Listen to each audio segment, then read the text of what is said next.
Good morning.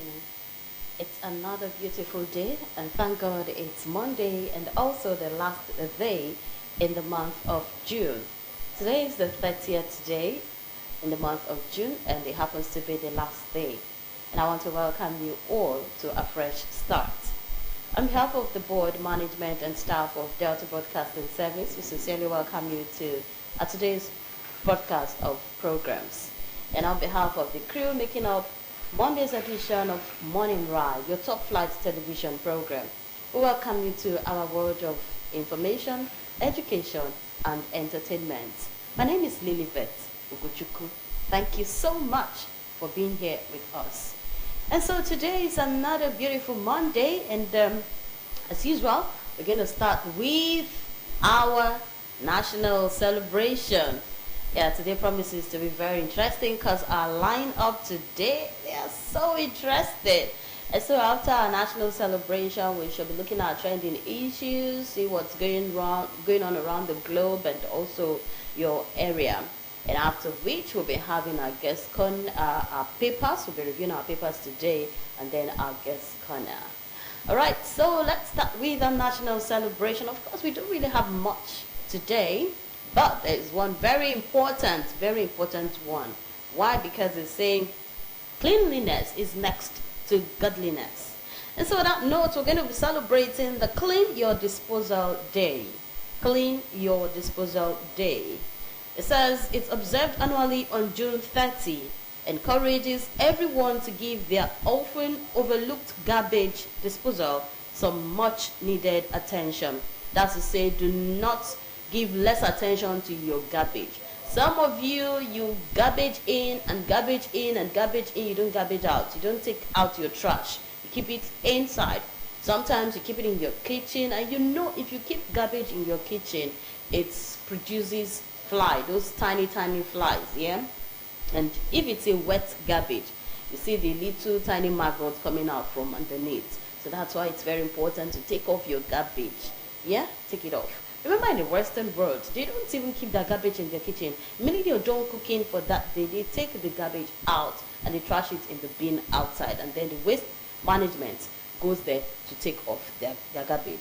Now, this day is a perfect reminder to tackle green, banish odors. Yes, because garbage comes with a whole lot of smell. The odor is offensive, very offensive. You wouldn't want that to be in your house. And ensure this indispensable kitchen appliance continues to run smoothly. By taking a few steps, you can keep your kitchen smelling fresh and prevent common disposal issues. Yes, keep your kitchen smelling fresh. You know how to keep your kitchen smelling fresh. It's by taking off your garbage, mopping your kitchen, clean your kitchen, sweep your kitchen, make sure they are neat. This is very, very important. Very important. Remember on Saturday we celebrated, it was the last Saturday of the month, and it was Sanitation Saturday. So there was no restriction of movement, but when I came out, I noticed that people really didn't come out. Yeah? People took time to clean their surroundings. So you can do that in your kitchen. Now, how did this day start? This Clean Your Disposal Day, what's the history? Have you ever wondered how we went from scrapping food scraps into the trash to simply flipping a switch and watching them disappear down the drain? The garbage disposal is one of those kitchen essentials we take for granted, but its story is surprisingly fascinating.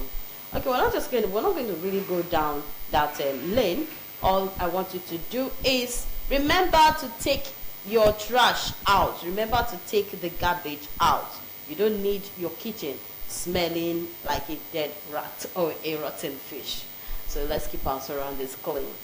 And so that's it on national celebration today, being the 30th of June. Like I said, we really do not have much to celebrate, but just that one is very, very important because health is wealth.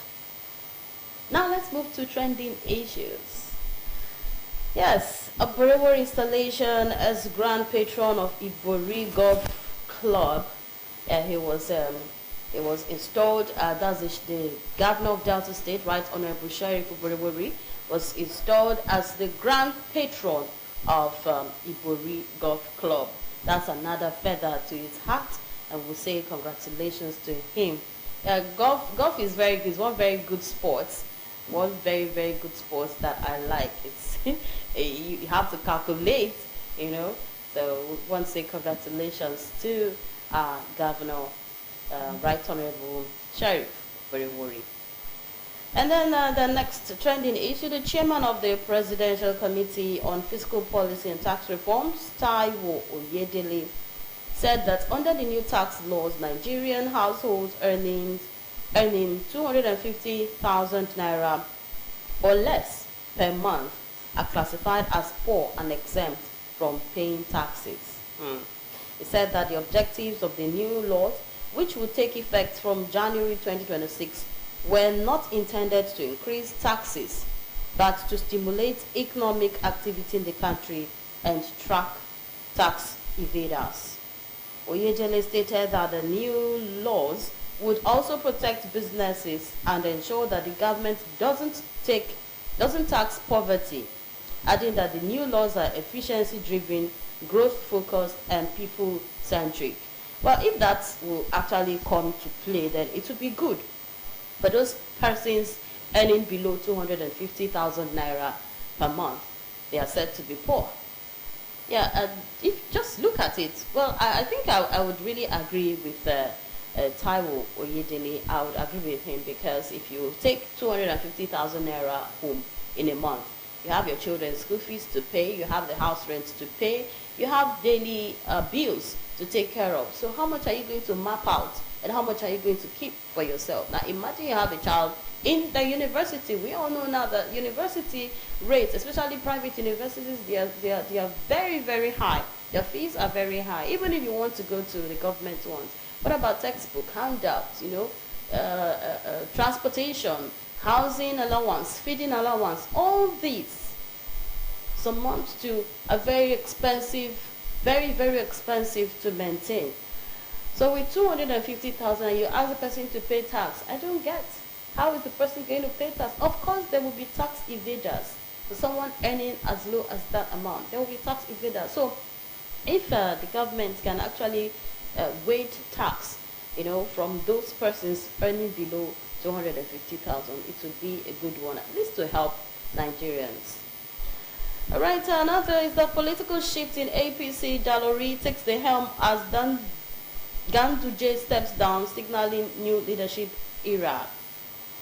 In a significant political shift, Abdullahi Dalori has been appointed as the new chairman of the All Progressive Congress (APC), following the resignation of former chairman Abdullahi Ganduje. This transition marks a pivotal moment for the APC as it seeks to strengthen its leadership and address ongoing challenges within the party. Ganduje's resignation comes amid various political pressures and the need for renewed focus on party unity and strategy ahead of upcoming elections. Dalori's leadership is expected to bring fresh perspectives and initiatives aimed at revitalizing the party's structure and enhancing its appeal to voters. The change in leadership reflects the APC's commitment to adapting to the evolving political landscape in Nigeria. Yes, and that's on the APC, the resignation and the taking in of a new person, to take over the seat. Of course, when one person leaves, another person takes over. That's how they keep moving forward. Now, the governor of Rivers State, Fubara Similayi, has declared that there is no sacrifice too big for the peace, stability, and progress of Rivers State. I would agree with you. All we need is peace. And if there's peace in the world, just imagine how the world will be. Now, addressing his supporters in Port Harcourt on Saturday, Governor Fubara reassured them that every step he has taken, including the recent reconciliation with his predecessor in Federal Capital Territory, Nyesom Wike, was done with their collective interest in mind. The governor acknowledged the anxiety and disappointment felt by many of his loyalists following the peace deal, but insisted that difficult times call for difficult decisions and concessions. He revealed that the reconciliation process was not a solo decision, especially Okay, not a decision, explaining that at every stage, consultations were held with key stakeholders and trusted allies within his political family. He reminded his supporters that now is the time to prove their loyalty and trust in his leadership, even when immediate political rewards seem uncertain. Reiterating his commitment to peace, Governor Fubara disclosed that President Bola Tinubu had personally intervened, giving a clear directive that both he and the FCT minister must reconcile for the sake of Rivers' peace.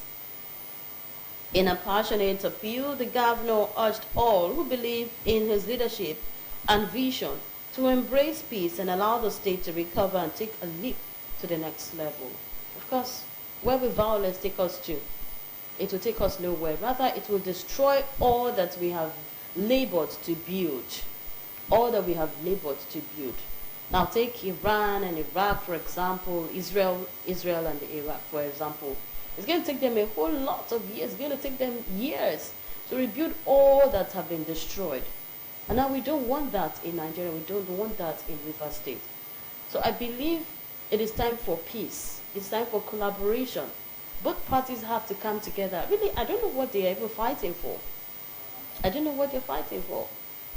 You just want to fight to make a name while you're here on earth.